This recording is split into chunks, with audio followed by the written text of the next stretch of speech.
Mike Gomez went to St. Peter's Prep, then to Providence College, got his master's at SUNY and Columbia, and got his PhD at the University of Pennsylvania. He has taught in a number of institutions and run a number of schools. He came back and is now the president of St. Peter's Prep, which is over 150 years old. And the interesting thing, not only is a school to run, but the building, every building in the prep campus is in a historic district. So anything he has to do, we has to go through a very long and arduous process of doing it. And over the last several years, they've rehabbed a bunch of the buildings. So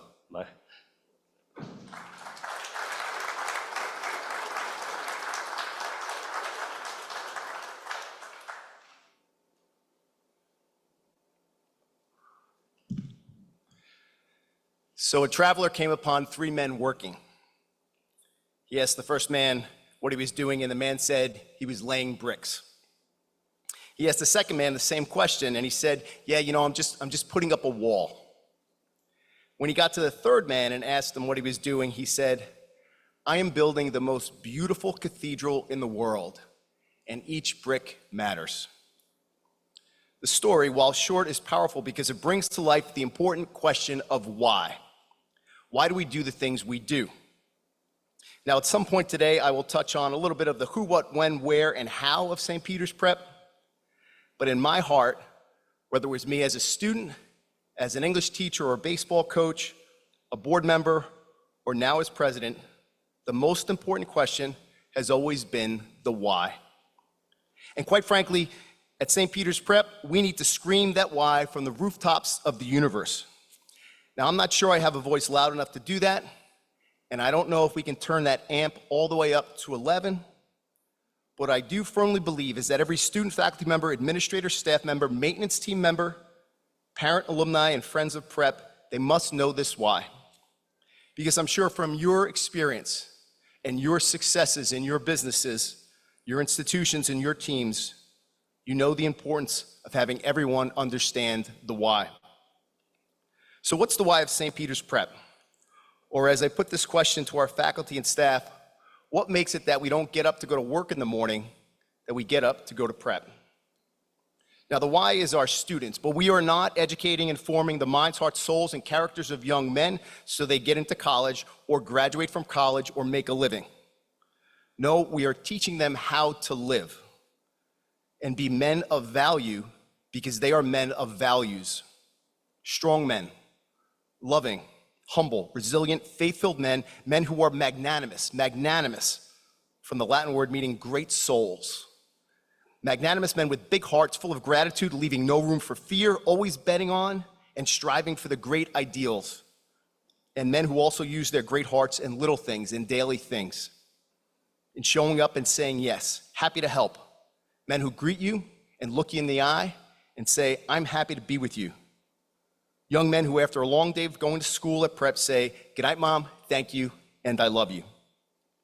And men who understand that of all the mistakes you could make, of all the shortcomings you could have at St. Peter's Prep, that the gravest is not trying your best all the time, every time.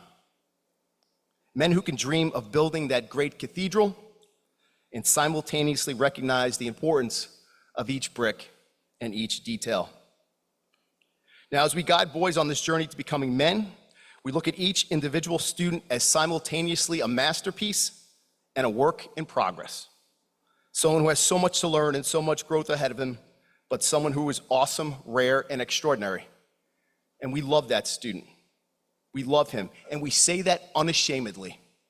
And there's power in that. St. Augustine reminds us that what binds us together is the common agreement on what we love. What binds us together is the common agreement on what we love, and that's our young men. We love them. And that is an unwavering commitment that St. Peter's Prep has made for 152 years. That one never breaks. That is our common agreement. It's what makes our work sacred, and we show up to do it every day. Now, sometimes when I share this why with prospective parents or incoming students, they might ask themselves, is this guy for real? You're probably asking the same thing. But as the leader of a school, put yourself in my place. As the leader of an all-boys school, how could I strive for anything less or want anyone who is a part of this 152-year-old project to strive for anything less than that? Now, one way for me to describe prep is to share with you what we call the non-negotiables. There have been a lot of changes at prep over 152 years, that's for sure. But here are the non-negotiables, things that will never change, at least under my watch. Prep will always be a Jesuit school, which means we're part of a 475-year-old network of schools that began in Messina, Italy in 1548. Today, 3,730 schools carry on this tradition around the world, caring for 2.5 million men and women in places ranging from Egypt and Kenya to Nepal and Belize. In Canada and the US, there are 30 Jesuit colleges that include Boston College, Georgetown, Holy Cross, and of course, St. Peter's University. And we have 81 pre-secondary schools and secondary schools. Close by, that would be Xavier, Regis, Fordham Prep. I know there's a couple Fordham Prep grads here, and St. Peter's Prep. And it is our Jesuit identity that accounts for so much of the why. So the why is also a non-negotiable. Now, I'm going to talk about these later, but another non-negotiable, of course, is that we are an all-boys school. It's boys to men. That's the goal. And we form the mind, heart, spirit, and body through high standards, through excellence in academics, athletics, and co-curriculars. We'll always be committed to raising financial aid and merit-based scholarships so that the cost of tuition does not block the path of any student. And we will always be located in downtown Jersey City, on the corner of Grand and Warren. That is a non-negotiable.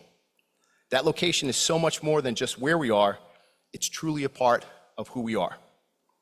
And I think the best way to bring this to life is to show you this quick clip of Grand and Warren.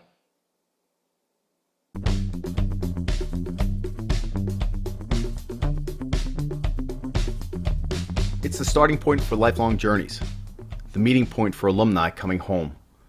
It's the crossroads where young men converge each day from over 130 communities, representing 12 counties in New Jersey, plus New York, Connecticut, and Pennsylvania. And here they form one prep family. Prep magic. This corner is so essential to prep that the street sign itself is an icon. It was on the cover of the very first prep magazine in 1981. It's on mugs and t-shirts and coasters you can buy in the campus shop. The old street sign even sits proudly in the principal's office, which, of course, is located directly on the corner of Grand and Warren. And yet for all that, before life could be grand at Warren, before a simple street sign could come to symbolize 150 years of tradition, before the names of those streets could become a synonym for prep itself, St. Peter's Prep, born all the way down the block in what we now call Shalou Hall, first had to reach the corner of Grand and Warren. And that took a while. The building we know as Mulry Hall wasn't even built until 1913, and it was originally a clubhouse for the members of St. Peter's Parish. It didn't officially become a part of prep until 1922, so this year not only marks 150 years of prep, but also 100 years of prep at the corner of Grand and Warren. Looking back now, it's obvious that this was and is the center of gravity for our campus. But believe it or not, there have been times when prep has been tempted to leave Grand and Warren. We once shared this campus with St. Peter's College, but when the college reopened following World War I, it moved across town. But we stayed. Then in the 1960s, there were serious discussions at the province level regarding prep moving out to what is now Union Catholic in Scotch Plains, where we, admittedly, could have occupied a larger campus. But we stayed right here, remaining true to our urban roots. Another time in the 70s, with prep experiencing declining enrollment, folks said the area was just too rough and was hindering our ability to grow. But we stayed. Even now, as this area has grown up around us and become the Gold Coast, we get offers to buy parts of our campus. But we hold tight, we stay. We stay because this is our home, because this rock in Paulus Hook, the most solid ground in this once marshy area of downtown Jersey City, is the rock upon which we literally have built our identity, our mission, our tradition, upon this rock. So picture yourself standing on the corner of Grand and Warren. Think of the view, or rather 3 different views. Each of them, I think, says something about prep, and maybe it says something directly to the members of our community. When you look to the south on Warren Street, you can see a spectacular view of the Statue of Liberty, or by its original title, Liberty Enlightening the World. At night, her burning torch is literally a small but powerful light in the darkness. Rather than just a symbol, perhaps Lady Liberty is asking us, the members of the prep community, are you enlightening the world? How much do you want your light to shine, and to whom? Does your light guide others, and to where? Does your light take on the darkness, and why? More importantly, how? If you look east down Grand Street, you'll see the New York City skyline, one of the greatest cities in the world, at the fingertips of our young men, reminding them that at Prep, we are preparing them to enter the world with all of its beauty and challenges and diversity. And they will be ready, prepped for life. And finally, turning away from the streets, we face St. Peter's Prep and look at the cornerstone of Mulberry Hall, the cross, surrounded by the letters AMDG, Ad Majorem Dei Gloriam, for the greater glory of God. It's the ultimate challenge to our current students, to our alumni, to our faculty and staff. The challenge to utilize our talents all for the greater glory of God. The things we choose to do, the things we choose not to do. How we study, how we teach, how we practice, how we win, how we lose, how we forgive, how we ask for forgiveness, how we listen, how we say thank you, how we love, and how we receive love. Every bit of it for the greater glory of God. It really is hard to think about St. Peter's Prep without the iconic corner of Grand and Warren. It welcomes us home, it challenges us to look forward, forever forward, and it marks the sacred ground where we add our chapters to this 150-year story upon this rock. Forever forward, forever forward. Of course, we're always looking ahead, always building on this sacred ground. But let me proudly explain who we are today, who walks upon this rock located in the Paul's succession of Jersey City.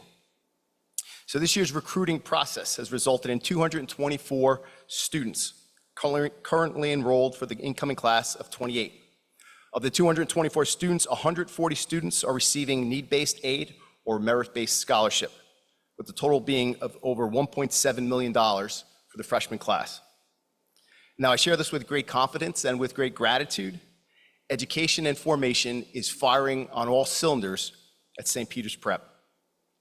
We have about 875 students enrolled. Students represent 115 cities and towns in 12 New Jersey counties, plus 3 New York City boroughs and Long Island. 86 guys are coming to Prep from 16 Union County towns. And over 60% of all of our students are on financial aid or merit-based aid, and we give out over $7.5 million of aid each year. In terms of our graduating seniors, 99% of graduates enroll in 4-year colleges and universities, and 88% of the graduating class receive the college scholarship. Now, those outstanding colleges acceptances include West Point, Stanford, Georgetown, Princeton, Cornell, University of Pennsylvania, Boston College, where 19 students were accepted at Boston College this year, which is terrific. Swarthmore, Holy Cross, Villanova, and William and Mary. And 54 students this year were accepted to Fordham University. Go Fordham. In terms of curriculum, in addition to the highest levels of math, English, science, and history, we offer 6 languages, 21 fine arts classes, and 51 AP and honors courses. This year, 91% of our students passed their AP test. And I would put that number up against any of our competition, 91%. The co-curricular life at Prep is vibrant. We call it co-curricular, not extracurricular. We believe that sports and activities are a true part of the curriculum and development. This year, 80% of the students participate in club life at Prep, while 97% of the student body participated in an activity, whether it be sports or club. We have a global education office overseeing an exchange program working with 8 countries, including Japan, Taiwan, Brazil, Germany, France, Spain, Italy, and Peru. Over 30% of our students participate in that, either as students who host the families who come visit, or as students who venture forth for these countries and visiting their different schools. The robotics team, the jazz band, Model UN, Prep Dramatics, chorus, all thriving and added to our culture of collaboration and connection at the school that never sleeps. My mother used to say, it's AM, PM, prep, prep, prep, prep, prep, prep. The yearbook is award-winning, and Prep just received the Student Impact Award from the Covenant House because of students' unwavering commitment to work to end youth homelessness. Our sports is legendary. We had an extraordinary season again. We earned 20 athletic championships this year. The freshman crew team won the national championship. Fencing finished 6th in the state. Indoor tracks 4x400 relay time recorded the third best time in the country. Soccer won the county championship and finished 9th in the state. Basketball earned a 26-3 record and finished 4th in the state. And mind you, we only have one tiny gym. Not bad to go 26-3. Wrestling finished 3rd in the state and 23rd in the country. Baseball had 2 no-hitters back-to-back. We had All-Americans in swimming, track, and wrestling. 4 coaches were named Coach of the Year, and our athletic director was given the NJAIS Lifetime Achievement Award.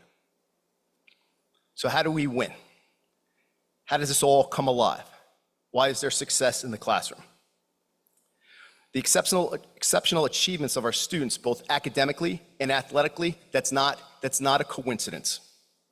Now, there are many reasons why this happens year after year after year. Strong culture, supportive parents, a disciplined school, and just great kids. But what I want to point out is the dedicated and passionate approach of our teachers and coaches. And it's 2 things that I think that we do very, very well.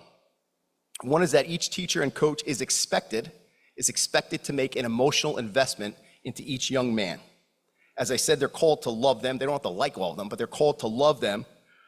And this emotional investment is crucial as it fosters this high-energy environment, supportive environment, where students are motivated to excel. And then the second is that our teachers and coaches also bring a blend of rigor and relevance to the classroom and to the field. Rigor and relevance. We ensure that lessons and practices are challenging, that expectations are high.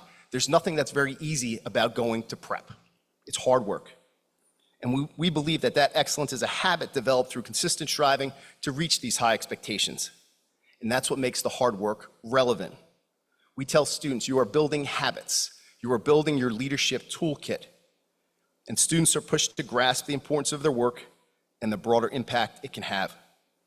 And this approach cultivates a culture of perseverance, relentlessness, ambition, a culture where achievement is a shared goal, a place where people root for each other and cheer for each other, a culture that is so joyful when things are going well and so needed when things are not going well. So what does this all look like? So if you were to open up the book about prep, what stories would you find? You might find many stories similar to this simple one. Just last week, I watched the Mets-Yankee game. Let's go Mets. I watched the Mets-Yankee game with guys who were seniors at prep when I was a freshman. 7 guys from the class of 1988. And we were just hanging out, watching a ball game, telling stories about prep and our families, and about the folks we've lost, and about big hopes and dreams for our future, even though we're all in our mid-50s. Simple, right? No big deal. But to me, that's the beauty of what we call the brotherhood, the true and lasting gift of friendship that I would imagine that this group feels as well. True friendship. We call it Prep Magic. Prep Magic coming alive, standing shoulder to shoulder with friends at weddings, at funerals, at promotion time, and at times where you didn't get the job. Prep Magic just being there for the guy you met 35 years ago in Latin class. Someone who says, I'm in your corner, even in the roundest of rooms. I'm in your corner, even in the roundest of rooms. Friendship with an awful lot of gratitude, and we're teaching our young men the importance of that and the power in that. Of course, what we call Prep Magic can be seen or felt on a greater scale. Some stories are exciting and joyful and sometimes unbelievable. Others are sad and scary. Sometimes we see it in sports teams, and sometimes how we deal with some pretty tough events. Prep Magic is maybe just a way of naming the type of young men we are forming and the community that we're trying to build. And I want to share just a few stories with you that I think you'll enjoy. Is there any Don Bosco prep graduates here, by any chance? Okay, good. So the first one takes place at Giant Stadium, 2019 versus Don Bosco. And of course, Bosco is favored and is winning 14-7. They're dominating the game, and we have 5 minutes left. What happened next is what many call the greatest 5 minutes of prep football history. So we drive down the field, converting on several third downs and a fourth down, and we score. And instead of going for the tie, we went for the lead. We go for two, went for the 2-point conversion. After the game, when the head coach was asked, when did you decide to go for two? He said, Wednesday, 3 days ago. So we convert the 2-point conversion on a off-tackle run, and the crowd goes nuts. 40 seconds left, state championship in our pocket. So we kick off, Bosco drives down the field. They're in field goal range, and they have supposedly their best kicker, place kicker in the history of Bosco, about to win the game. And this is what happened.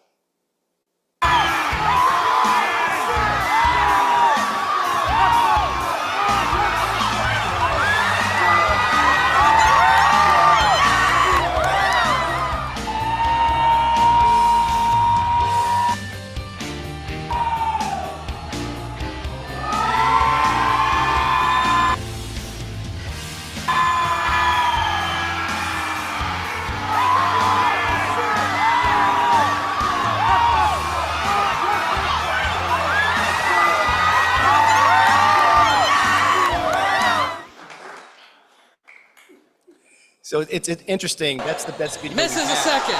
Rebound by Pena.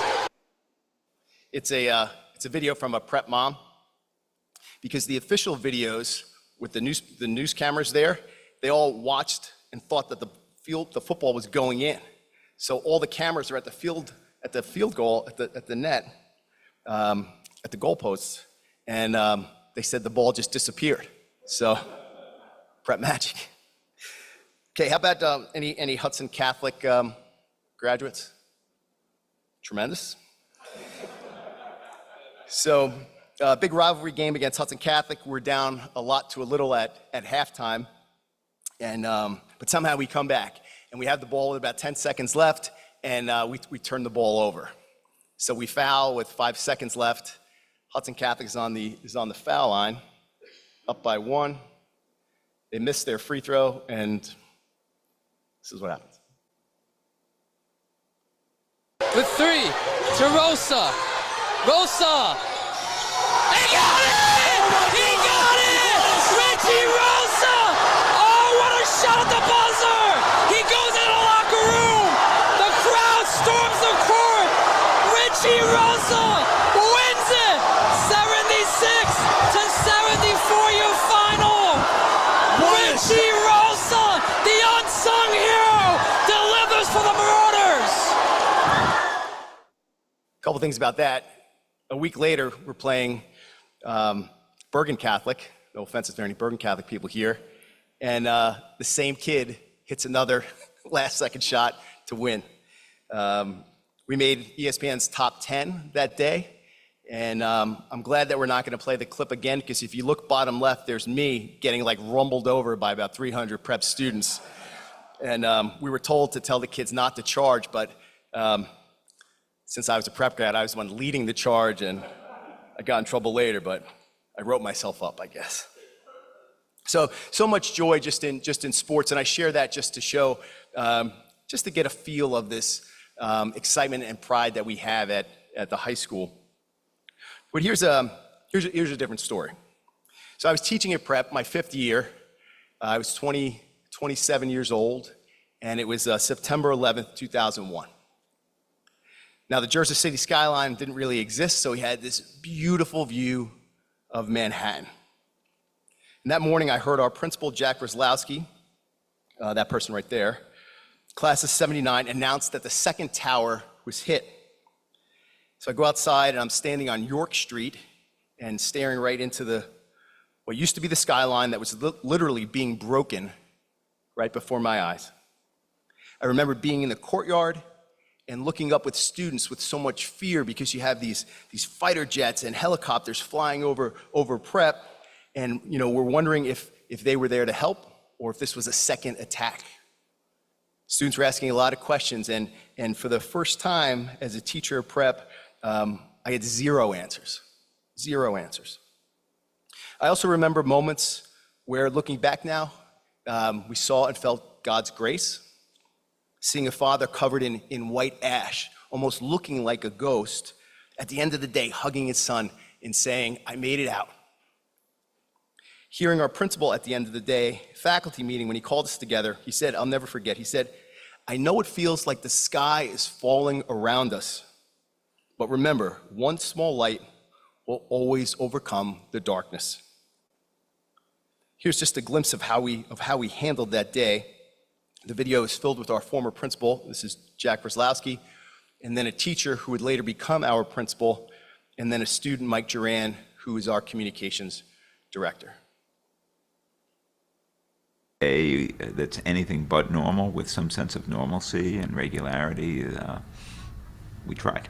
But we went from class to class through the day, and in retrospect, I'm very grateful for that. You know, as an adult, I think back on, you know, just how much as a teenager you need this sort of sense of being where you're supposed to be, and everything being at least a little bit stable, even in the midst of chaos. I think rooted in a deep belief of the institution and the people, like, if we were going to get through this, that we were stronger doing this together, right? That kids were cared for, that there were adults that in the face of terrible events could remain calm. So there was a real belief in the institution, in the people of the institution, in the faith that brought the work to being. So never a sense of, we got to get kids out of here. And then there was that whole other parallel piece, right, of where were we as an institution in Jersey City with space to help meet other needs. And some of that was, can you house folks? Well, sure, we're going to house folks. And cots arrived. I think it was 28 people who found their way to us. A number of us, I happen to live in the neighborhood, and a few other of my colleagues decided to remain at the school because a number of people who had been evacuated from Lower Manhattan didn't have anywhere to go, didn't have anywhere to go, couldn't return home. And so we decided, it was really Jack Brzezlowski, who was the principal, Father Jim Keenan, the president, and said, let's keep them here, let's allow them to stay overnight. And amazingly, people from the neighborhood started showing up, people from the downtown neighborhood here in Jersey City. No, you don't have to stay in the cafeteria, as nice as it was to be welcome to St. Peter's Prep, have a meal. And it was a sign of the community responding, right? They didn't know these people from Adam. We can give these folks a bed or a couch or, a family to hang out with or a meal. One by one, most of the people who were in the cafeteria were brought home to the comforts of a local apartment. The Sisters of St. Joseph from St. Anne's Home came down, and they said, we heard you have people here. If there are any older people, they can come and stay with us.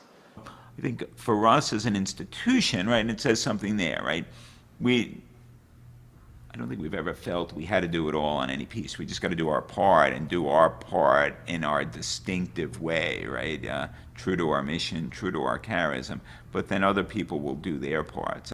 And in the middle of that darkness, and just the goodness of people coming together here and taking care of people is something also that just reaffirms, I think, a faith in the goodness of people. So we have a 9/11 memorial plaque and flagpole in the garden outside of our school. And I've reminded the students this, and I do it often, that even on our darkest days and in those anxiety-ridden nights, when we wonder if the sun will ever rise, when everything feels uncertain and unfamiliar, when we're suffering from loss or confusion, when we stumble or fall hard, really hard, or lose our way, let this memorial remind us that as individuals, but more so as a prep community, that we have the strength to rise up and be the one light for one another that will always, always overcome the darkness. My last story for you is with Superstorm Sandy. Like much of New Jersey in 2012, that October, there was just so much flooding, and we were hit in a way that we literally have never been hit before. 5 out of the 7 buildings that make up St. Peter's Prep were useless, to say the least. But somehow, within just a few school days, we were serving students again. Prep parents, Prep alumni like Tom Lean, faculty, staff, and of course, our students rallied together. And here's just a quick glimpse of that story. The story of St. Peter's Prep begins in the waters of New York Harbor. It was here that the first missionaries from St. Peter's Church on Barclay Street rode to Jersey City to found a new parish with a familiar name. And over the decades, the same waves would later deliver not only Prep's 9 founding Jesuits, but so many of the immigrants whose American journeys, and those of their sons and grandsons, would pass through Grand and Warren. But on the night of October 29th, 2012, the same waters that had given life and meaning to Prep's mission turned violent. Driven by the fury of Superstorm Sandy, the storm surge attacked Prep's campus, not from the Hudson River waterfront to the east, but rather from the Morris Canal to the south, dumping several feet of water into the basements of the West Campus buildings, buckling the turf at Keenan Field, and rendering the majority of Prep's campus unusable in the short term. That's where this Prep story begins. Those were some words that I wrote a long time ago. Some of those words actually appear on this plaque here as well, which commemorates the high water mark. It's kind of funny to realize that probably hundreds of people walk past this spot every day without giving it much thought. But it really is an amazing story of how we had most of our campus unusable and bounced back from it. My classroom was in one of the newly renovated, at the time, basement classrooms of Hogan Hall. And remember, the O'Keefe Commons, Current president at the time. the area downstairs, which was sort of some of our music space, the Moriarty Science Center, all of that was relatively brand new. I remember Sister Frances and I, we were both here, and we went through the lockers, and we tried to open up all the lockers and take care of the stuff. Some of it was good. Some of the books were good, many were not good. I remember, I'll never forget cleaning it up and carrying things out into the parking lot. And I remember thinking to myself, will we ever open again? Bringing together the faculty and staff and administration in the library to say, not can we do this, but how do we do this? And the only way we could do it is to have everyone together. He assembled the leaders, the department leaders and other leaders for a day in the library just to figure out, okay, how are we going to do this? I was a very new department chair. I definitely remember being a part of the planning. We had all gathered in the library in the English building, which was the only place that had power and heat, English building, the gym. And it was to, number one, assess what had happened, and number two, figure out what we were going to do. Right? It wasn't can we, but how can we and how soon can we? There was this inevitability about it. Okay, within these parameters, with these constrictions, this is how we can do it and to bring Prep back. Just having this spirit of, okay, whatever we can do. It was just concern at that point. Concern, like, how are we going to do this? How are we going to get the kids back in? You know, the main bulk of our buildings were, frankly, uninhabitable. But while we figured that out, while we decided what was going to happen, how we were going to get our other buildings back, we were going to have school. It was like boots on the ground. Like we were just there. We had to be reflective and had to be thoughtful, but it had to be very quick. From a professional standpoint, I definitely realized the idea of kind of collaboration and collegiality, how important that is. Again, the conditions were very difficult. Can't iterate that enough. But I remember just having fun and laughing and finding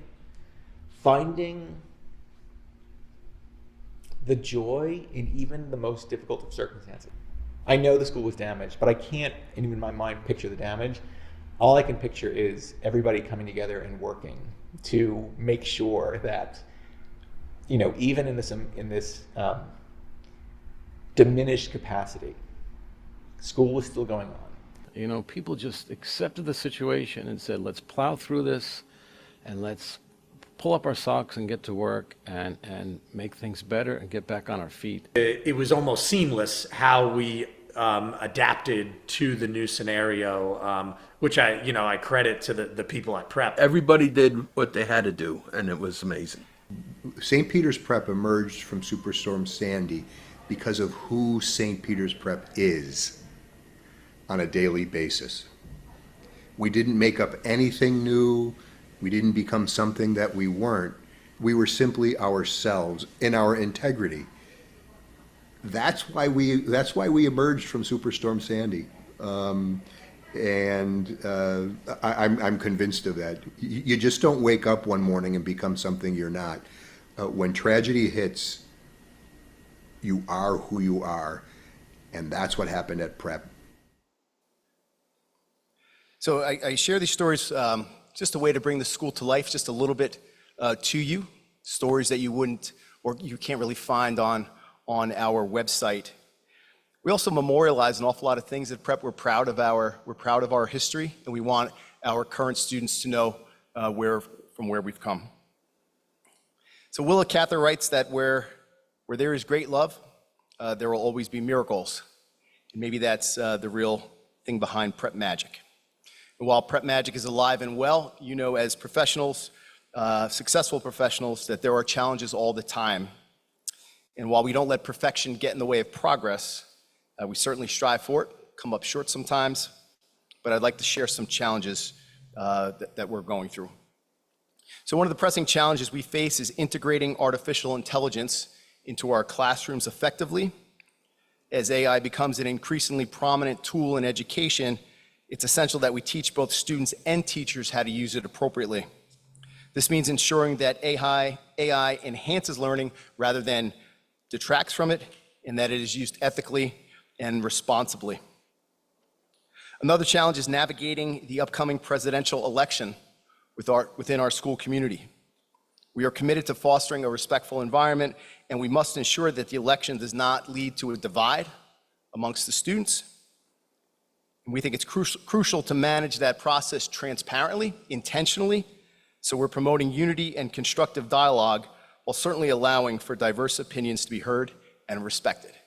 It's okay for students to disagree passionately, but it must be done respectfully. Additionally, we're continually striving to balance our budget. I'm sure you have come across that concern with your successes. I believe that the value of a prep education is worth so much more than the tuition. Quite frankly, I believe it's priceless. But as you know, keeping tuition affordable while ensuring that we are paying competitive or more than competitive salaries for teachers is extremely complex. Teachers are the cornerstone of our success, teachers and coaches. We want to provide that compensation while not imposing excessive financial burdens. And then finally, recruiting new students presents its own set of challenges. We have 3 magnet schools in our area, and they are 3, and they are academically very successful. McNair, Bergen Academy, and High Tech. Another one is opening just a few minutes away, right by Liberty Science Center. We also compete with schools with more expansive facilities and athletic amenities, right? We have one very small gym we call a barn. We have one field for lacrosse, soccer, football. It's a beautiful field overlooking the Statue of Liberty, and we say if the endowment ever tanks, we could just sell the field for $75 million and we should be okay. But that's not going to happen. So those are the challenges that we're facing, and I just want to close with two quick points. When we were young, right, all of us, when we were young, there was so much we didn't know about ourselves. So much we didn't know when we were that sophomore. But someone, I would imagine, saw the greatness in you. Someone saw the greatness in me. And that's what we try to do at St. Peter's Prep every day. And then lastly, I just thought it would be enjoyable to share this note I got from a senior 2 days before graduation. And he said, "Dear Doc, the true prep experience is indescribable. I'm a better student, a better writer, a better thinker, a better friend, and a better man. The past 4 years have changed the trajectory of my life. I'm no longer the shy kid of the past, but the one reaching out to the shy kid sitting alone. When I call my peers my brothers, I mean it. I swear it.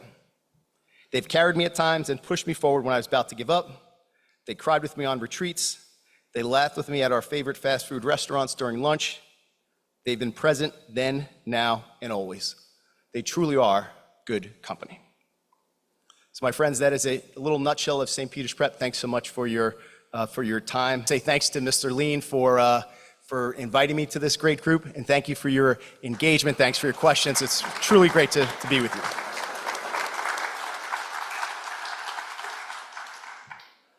Prep was $460 when I went to prep, so it's a little different now. Mike, thank you very much.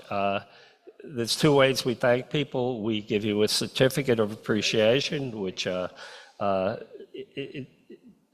Summit was the orchid capital of the world and of the East, and this is a certificate that shows that.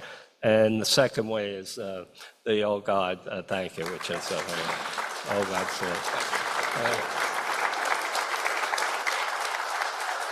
Thank you. Thanks so much. A real pleasure.